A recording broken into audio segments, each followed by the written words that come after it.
Hello everyone and welcome back to a brand new review show known as Bots Off, where we're going to be reviewing the new Battlebot show, Battlebots Face Off.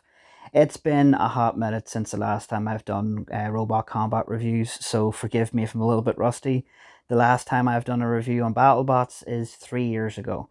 That's a long time. I haven't really kept up to date with all the BattleBots news and stuff, but I was really excited to know when they announced that this was a new series they were coming out with. So I thought, time to come back. As you can see, I've got a few bit of BattleBots memorabilia. I have the disc from Scorpius, my good friends. I also was given this lovely outfit from the Stinger the Killer Bee team, or Team Sewer Snake. So I thought it was nice to it's great to get back into the swing of things again. So let's dive into it. That's what everyone wants to know, our thoughts on it. It's literally, while I record this, the episode is literally just finished. So it's like 44 minutes since it was uploaded. So there's a lot to process with this.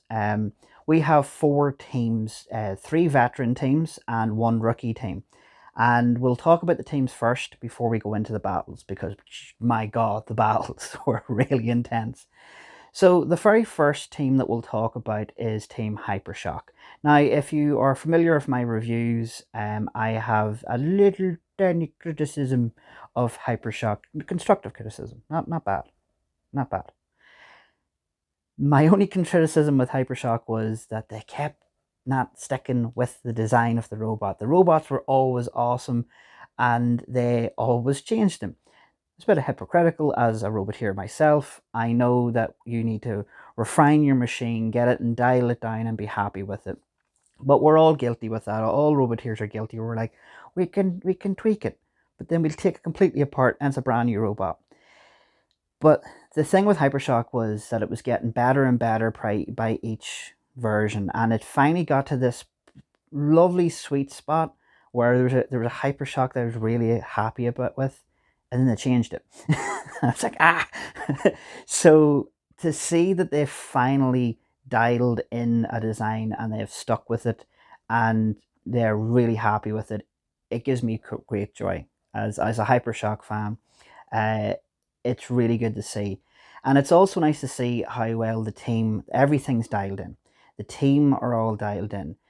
Will's dialed in, his wife's dialed in. His wife has now took over the controls and is just brutal behind the wheel.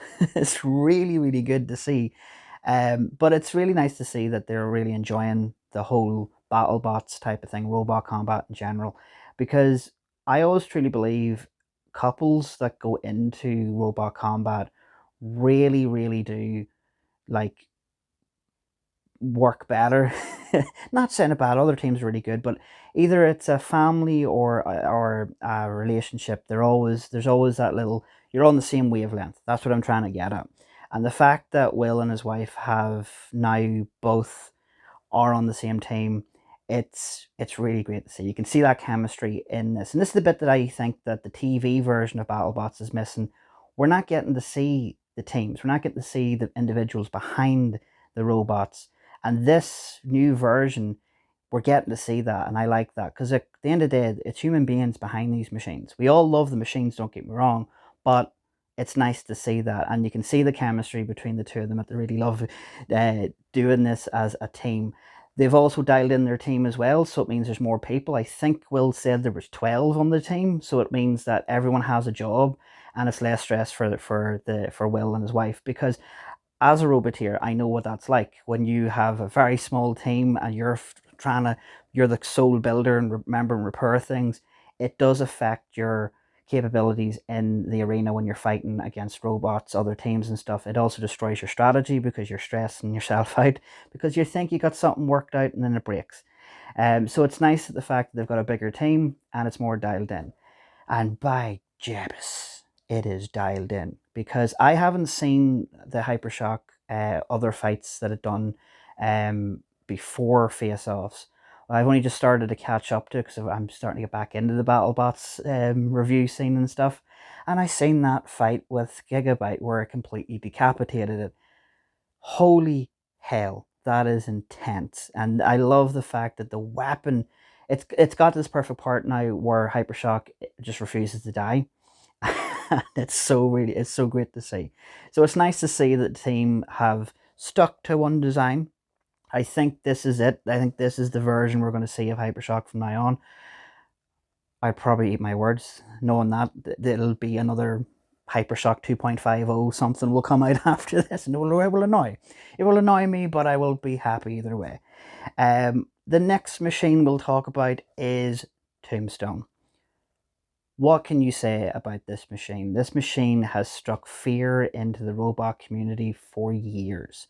Everybody thinks they have a strategy for this machine, and it doesn't matter. It will obliterate you. And I remember when I was doing the previous reviews, there was a lot of people online talking about that Tombstone needed to retire. It's an old machine. You know, robots are starting to beat it and stuff. There was that debate about it.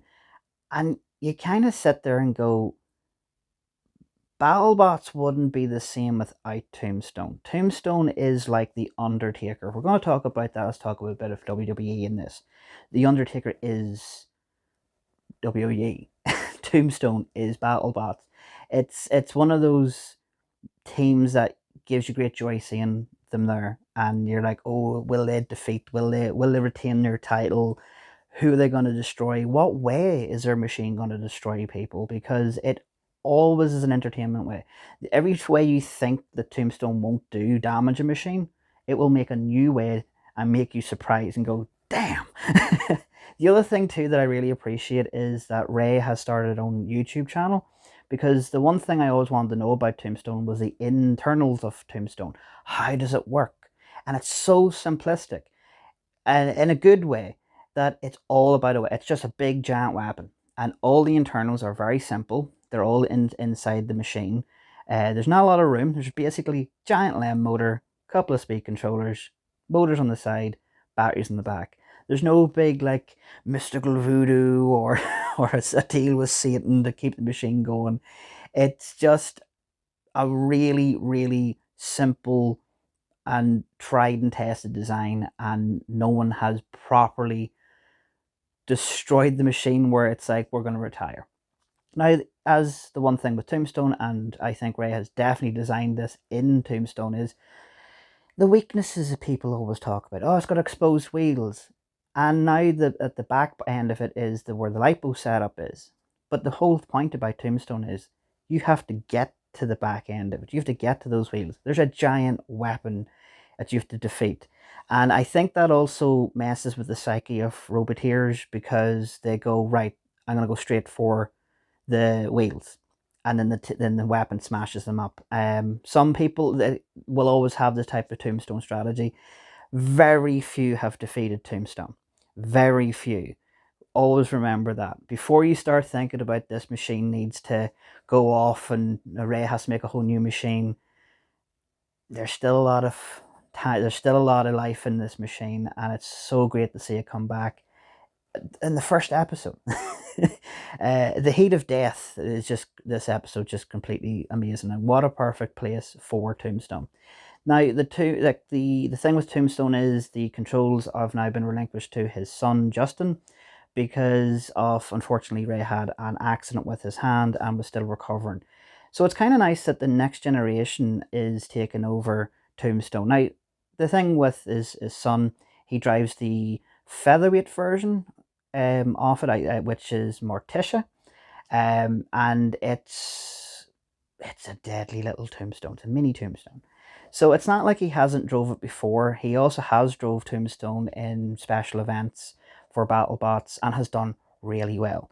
So it's nice to see what his strategies are going on with Tombstone. And it's also kind of nice the fact as a father and son team where the father's like, okay, my boy, it's time for you to wreak havoc on Battlebots. And that's a lot of responsibility. So fair dues to his son to actually take the controls, because that's a lot of responsibility. But you can tell this team just love being there. Win, lose, or no matter what, they just love being there. Now, the next team is another team I'm really fond of, which is the Valkyrie team. And Valkyrie is just the perfect undercutter, and it always surprises you. It's really nice the fact that the original captain has come back to Valkyrie, which is Leanne. It was like, oh my god, you're getting the band back together. Yes, we also have a new driver known as Bam, and I have to say, I really like the fact that how quick she's adapted to the driving of Valkyrie, and I'd say that's because of her experience with her beetle weight. I know there's different weight classes in America. I hope a 3 pounder is a beetle weight. If I'm wrong, tell me in the comment section. But her beetle weight is known as Nightlight, and it's an undercutter. So it's not like she's been thrown into the deep end and don't know how to operate a machine, because this is the one thing that, as a roboteer and someone who has driven many machines, as you can see, there's beetle weights here. Each one of these beetle weights has a different way when you're driving it, and it has weapons. Some of them don't have weapons. You have to try and quickly adapt to that. And if you're driving a machine you've never been used to, that makes it worse. And now it's moved up to to a heavyweight standard. That's even more worse, because you're like, oh my god, I have no training on this. The fact that she's had experience with Nightlight and then moving up to heavyweight, I don't think there was a massive transition to the skill set. I think she done really well. Um, Fair dues to Bam. This is and what a trial by fire, that you're going into a massive heat when you've got Hypershock and Tombstone and a rookie, and you're new to all this, to be on to the next stage, if that makes sense. So it's really good to see that Leanne is letting new people into the team. And the other thing with Valkyrie I really like too, with this configuration of Valkyrie, it has armor panels that are like sacrificial armor panels. So I also think that's a good strategy to mess with the other teams. That if you're fighting Valkyrie and you think you've took a massive chunk out of it, you've took a whole side panel or something out, it gives Valkyrie that couple of seconds to discombobulate their opponent. Their weapon is just will never cease to die, and it can take out your wheels. That's the wonderful thing about Valkyrie. But it's really good to see it back, and the team captain back, Leanne's back. It's just like, yeah, I'm happy. I'm really, really happy with this, and I'm excited to see more of how more Bam works with Valkyrie. I hope she does continue on with it. I hope it's not just for this season and then it'll be another team. I wouldn't be opposed to that, but it's nice to see some new blood, if that makes sense. Speaking of new blood, we have Orbitron. This thing is just crazy. It's so a little backstory about this machine. If you are only seeing this for the first time and you're only watching the Battlebots episode and you don't know anything about the teams, so this team had came up with this idea of using a weapon system that runs on AI. They needed some backing, and they went to Hacksmith, a content creator. Now, the equivalent of that content creator, that's what makes me excited, the fact that they back this. And it's like, finally, big content creators are getting into BattleBots. Is the UK version of Hacksmith, in my eyes, is Colin Furr. And if you're not know who Colin Furr is, I would highly recommend his channel. But I know a lot of roboteers, including myself, have went, build a robot, build a robot. If he ever went on to that level and built a heavyweight robot, then the universe is complete. But the US version of that is Hacksmith, and the fact that they said yes to this and backed this and helped this team out, wonderful. Now, the thing as a hardcore BattleBots fan, is, and I am, I really love the fact is like, oh my god, this is the evolution of a machine that happened to be in BattleBots in 2015, known as Counter Revolution. And it was also Tombstone, one of Tombstone's brutalist fights, where it completely ripped it apart. So in a weird universe way, it's like Counter Revolution has come back in the form of Orbitron, and they're in the same episode as Tombstone.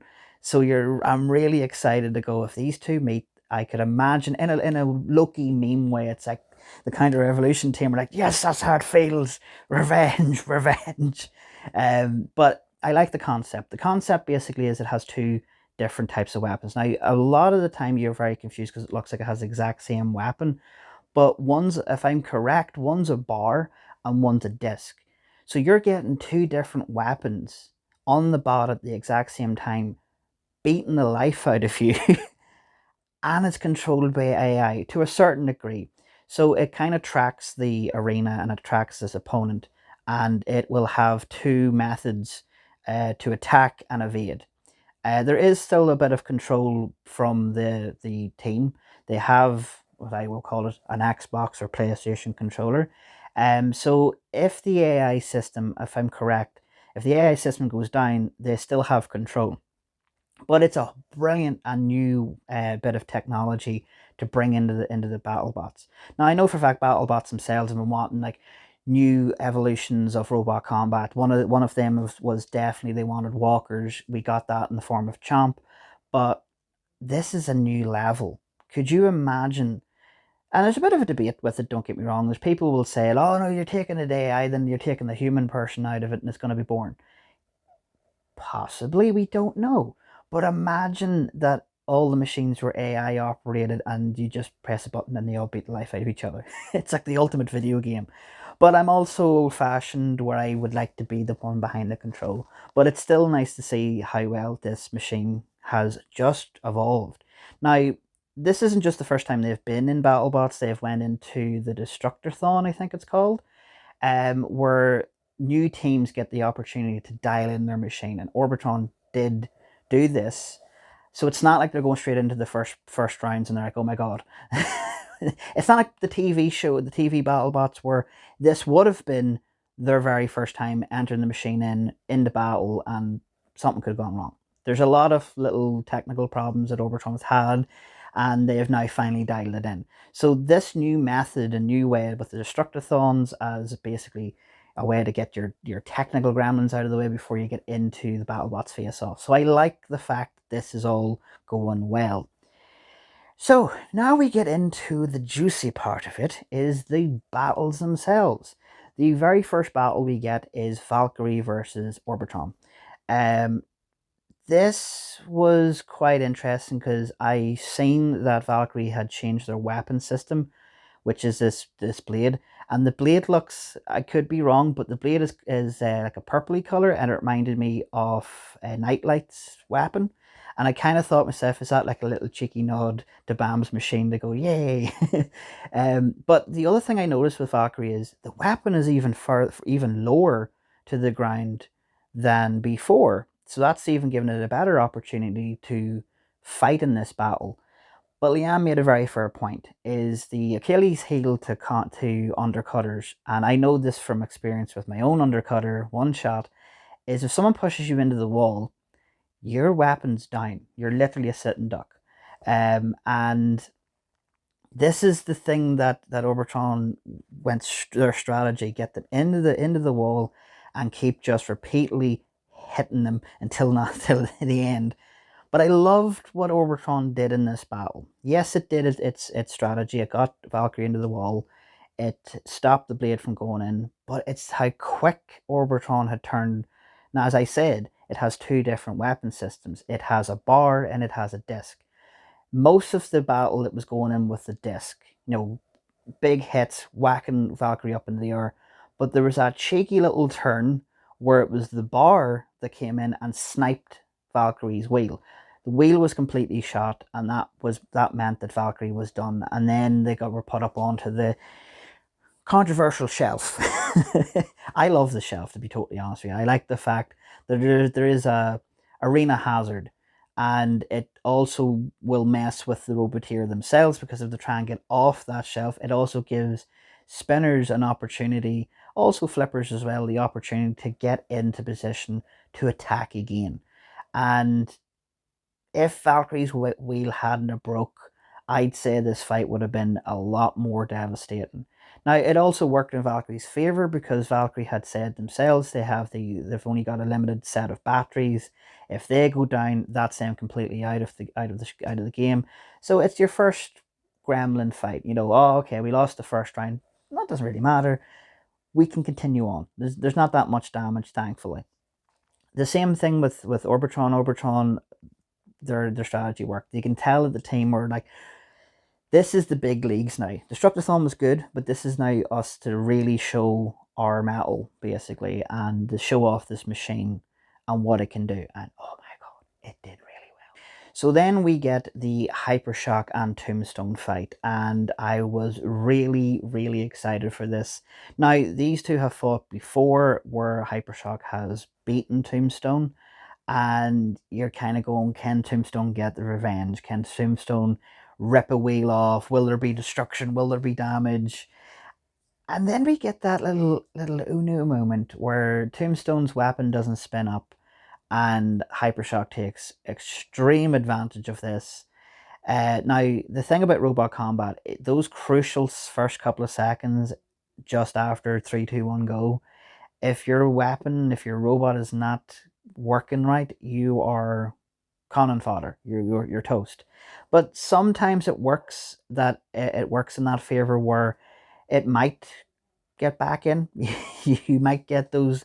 You might be on the back foot at the beginning, and then you're back in again. You're ripping the machine apart. This didn't work out for Tombstone. Hypershock just was in at Tombstone, as rightly so. You can't let Tombstone have any moments at all to get into battle. And it went directly for the back end of Tombstone where the lipos are, and we have Tombstone on fire. And the wonderful thing I love about this as well is going behind the scenes. They record literally the robots being pulled out of the arena and into the pit area where they're checking up on their machine. And you can tell that Ray's just like, he's not like, he says it, both say it themselves. They're not annoyed the fact that they lost. They're more annoyed that the machine didn't work. And they're wanting their revenge. They want to have another pop at Hypershock. And I do love this wonderful little rivalry. It's like, okay, Tombstone's been on the back foot for quite some time when both these machines face off each other. That's just going to make the team dial the machine even in more to defeat Hypershock. And the one thing about Hypershock is it is basically a giant RC car. It's got full control. You have to try and stop it hitting you doing the box rush technique. And it's got that killer weapon now. The single tooth weapon is definitely the way they've dialed in Hypershock. I think that weapon, if you change that configuration to something else, you're going to feel it, the technical grab and now that it's got the single tooth. Holy hell, like, did you see how high Tombstone went into the air? The other strategy I liked as well that the team done as well is pin Tombstone down with the hammer. So they were like, no, we can't let this machine go. And that was the end of Tombstone. Well, for this battle. Then we go into the next battle, which is Hypershock versus Orbitron. And this was something I was very like, okay, this will be a great test for Orbitron. Can they defeat them? Now, the one thing that Will did is configure it, the Hypershock team have done is configure it to the forks. Those forks are a nightmare. And anyone that knows Battlebots, and any of the Battlebots teams know that if you're fighting a machine that has forks, you have lost the ground game. And Orbitron does have different configurations, but it has that armor plated wedge that goes right around the machine.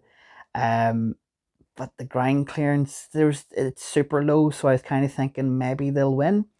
I thought the way this fight was going to go is Orbitron was going to go from the outside and come circle in and attack. I was extremely surprised that they went head on. Great tactic, go head on. You'll see how it happens. But then the moment happens, it gets shoved into the corner. I was hoping that it would self-right because I know that it has a self-rider. I'm not too sure if, because it's an AI machine, does the AI machine also control of the self-rider, or is that somebody operating it? Because if it was the AI system, it didn't work straight away or at all, and unfortunately they got put out of the arena. The Hypershock team did say that they wanted a proper brawl, but you know they're there to win. fair dues. This was a pretty quick fight. The Orbitron team did seem to be deflated after this fight, and that's what I like, that the cameras went behind the scenes. You're getting the raw footage, you're getting the raw stuff that you wouldn't see on the TV part, because this is the little gripe that I had with the TV show, is because it's TV and they have to cut it down for a certain like schedule. This is how many minutes you have. You did get the moment with the teams, the little square at the bottom, and there'd be a team talking about their strategy, how they're going to defeat the thing. There'd be a small little bit in the pits, but that'll be it.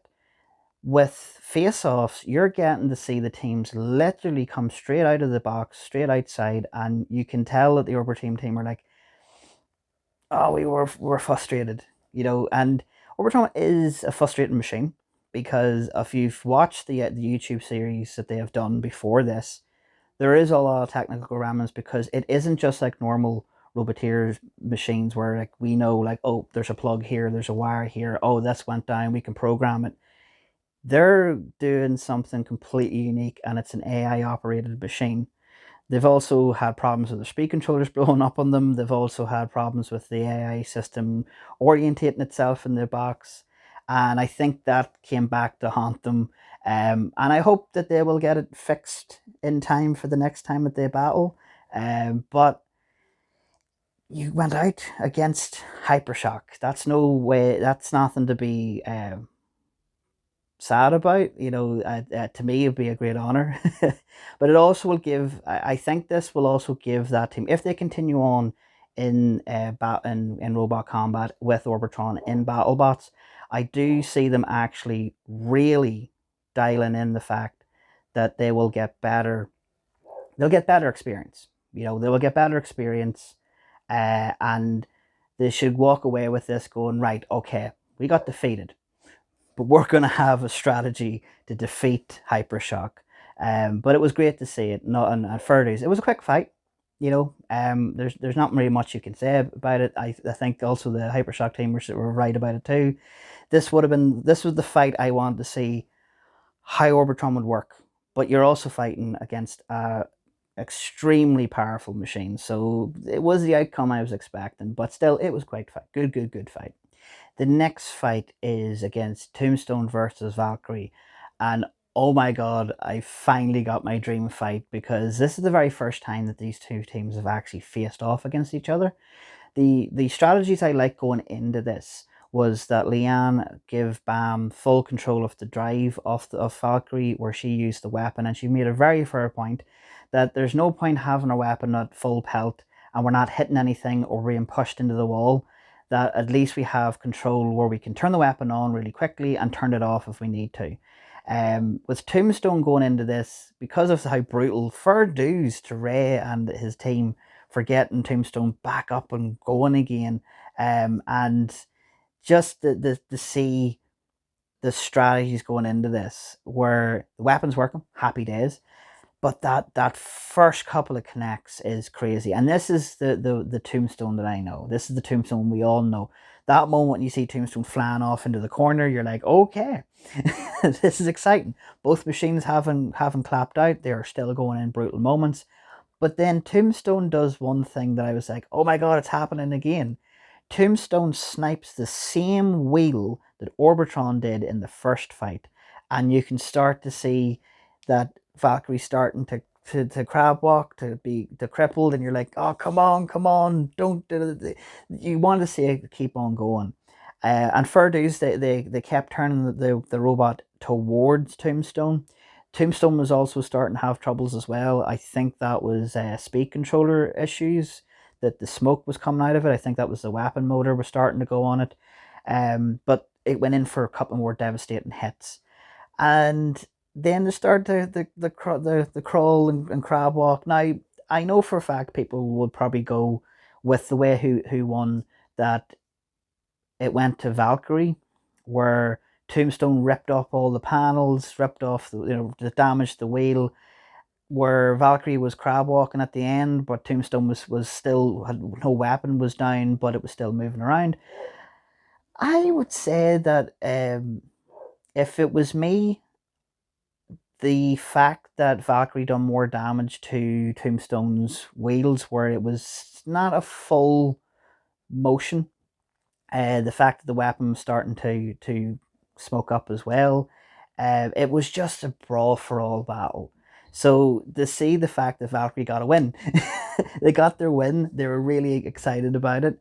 Now, if I'm right, the way this works is it means that Tombstone is out of the chances of getting the washer, but they still have one more fight, and I am looking forward to that battle in part two, because they're fighting against Orbitron.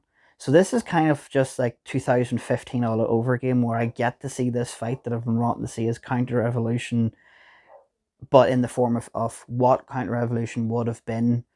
I truly believe this is what Counter Revolution would have been if the team had continued to dial in the machine. It would have been Orbitron without the AI, but it would have been Orbitron. So I'm really excited to see this. And we're also going to get to see Valkyrie versus Hypershock. Now, that is going to be a brutal, brutal fight. So what's my overall thoughts of this series? Now, I know for a fact there's a lot of people online who were online saying that they weren't going to watch this because it's a YouTube series, it's not TV and all this stuff. My message to those fans is this.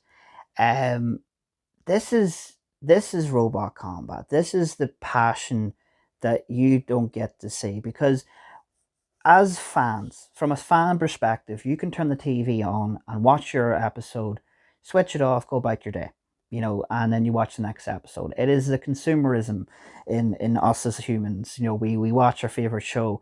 We don't care or know about the things that go behind the scenes of a show to try and get it to be on TV. This is another side that you're getting to see with Battlebots, because Battlebots has full control of this. This is coming out of Battlebots' own pocket. This is also coming out of the pocket of Roboteers. Like, the Roboteers are building these machines and taking these machines all the way to Las Vegas. They don't have to do that, but there's a reason why they're doing that. It's because they're passionate about this sport. The sport means everything to them. As a Roboteer myself, robot combat has saved me in so many ways. It has helped me in so many ways. It has helped me be a better engineer. I have got real strong friendships with people. I've even got the opportunity to meet and talk to some of my Battlebots heroes, people I never expected to see my designs or talk to, and it means the world to me. And it means the world to me and also hardcore Battlebots fans that we're getting this opportunity. Now another thing too is what I like the fact about it. Here's the two things. I did love the TV series, but the thing I didn't like about the TV series is the whole pantomime stuff that goes into a TV show. You have to make these fake rivalries with each other. You have to do all these little comedy moments. You have to try and do this pantomime villain. And yes, it works for TV, but you're not getting to see the Roboteers. You're not getting to see the people who struggle to build these machines. We got a small glimpse of it once with the Hypershock team, where Will explained that he put all his time and money into getting here, and now it's working out for him. And then it gets cuts off, goes on to something else. If this had been put into face-offs, you would have felt more. You would have went, this is the person behind it. Oh my God, there's a human being behind these teams. And I really love the way this setup. I love the way Battlebots have actually done that whole system where you're going straight out of the battle, straight into the pits, and going, right, how do you feel if that fight? You never get to see that on TV. And the other thing that you have to also realize as well, that if you support this, if you get they get the views that they need, this is a way to get them back on the TV. This will contribute to help them get on the TV, because they're trying to keep their show alive. And it's very bad that if there's going to be people going to boycott this, if there's going to be fans out there that are going to go, it's not TV, I'm not watching this, I'm not watching YouTube, then that means that you're not really into robot combat. And it might be a bit of a controversial thing for me to say, but you're just used to be on TV. So you're not a hardcore robot combat fan in that aspect. Because if you were a hardcore robot fan, you know for a fact that YouTube has been the center point of robot combat for a very long time, in the form of the Antweight World Series, in the form of Bristol Bot Builders, in the form of Robo Dojo, in the form of Norfolk Havoc, and now we get BattleBots for free. No paywalls, no nothing. This is free. The one thing that BattleBots sorely neglected in my eyes, in my books, is they use YouTube as a promotional tool to hype up the thing, because yes, they had their TV show, but the YouTube channel didn't really get a chance to blossom. And a lot of the things too, for a person who's in the UK, the BattleBot side of things, most of the fights I couldn't watch anyway on YouTube because it was restricted. For like restricted on YouTube, I couldn't watch it because I wasn't in that country. So it was kind of frustrating, the fact that to watch BattleBots as a UK fan, I had to go through all these VPNs, had to go through all of that. Sometimes the Wi-Fi would go down, or there would be something going wrong. And it was always frustrating. So it was very hard for everybody else around the world to see this, unless you were in America or you were in a region where you could watch BattleBots. The fact that now BattleBots have realized that this is a new platform for them, this is a new way to grow their show. This also gives like a whole new generation of fans who've never got the opportunity to see BattleBots get to see it on YouTube. This is a whole new platform for them, and I think personally, this should be the way to go with BattleBots. I truly believe that the TV side of things should not come back. I think they should 110% focus on YouTube. But if they do get back on the TV, happy days. How are they going to get into that? By people watching this, sharing this, getting the word out. Because if they get enough viewerships and backing behind this is a good case for them to turn around and go, right guys, we'll take it to a TV company. This is the viewing figures we got on YouTube. There is a fan base for it. Let's get it back on TV. If you're going to boycott it, then sadly this could be the end of BattleBots, and then you've got nothing to complain about. It just seems to me that like the online like forums and stuff like that, there's been just this constant attack. Oh, when's it coming back? This is a disgrace. You're losing fans. You always have to remember, people, that these are human beings behind this. The BattleBots crew are a very small crew, and the fact that they've pulled this off is a testament to them. Well done, guys. Well done to all the crew people behind it, the cameramen, the people behind the pits, the whole crew of BattleBots, and well done to all of the teams who took the time out to dust off their machines, upgrade their machines, take their machine the whole way to Las Vegas to give us entertainment. This is to me, first episode, brilliant. And the best part about it is we're going to see the final of this episode in April. And I'm really excited for that. So personally, BattleBots, doing a good job. Continue to do this. If you like this review, as I said, it was a wee bit rusty, so forgive me. But I hope you liked the review. I hope that the things I said weren't too controversial about that a little bit at the end, but it's something that needed to be said. If you want to support this BattleBot stuff, support it. Don't crap on it for the sake of crapping on it, you know. But yes, as I say, thank you so much for watching this review. I hope you enjoyed it. I hope you come back again. I will be reviewing the entirety of face-offs and anything BattleBots related. And possibly I might also try and start reviewing a couple of things outside of BattleBots. There is a couple of shows that I do want to sit and do reviews. Mac Media is one that they had their series already. I might visit that. I don't know. I just hope this goes well. If there is a following for this, then happy days. But yeah, that's basically it. Thank you so much for watching this, and I hope you return for part 2 of episode 1 of Face Offs. So until then, I shall see you all in the next video. Bye bye, everybody.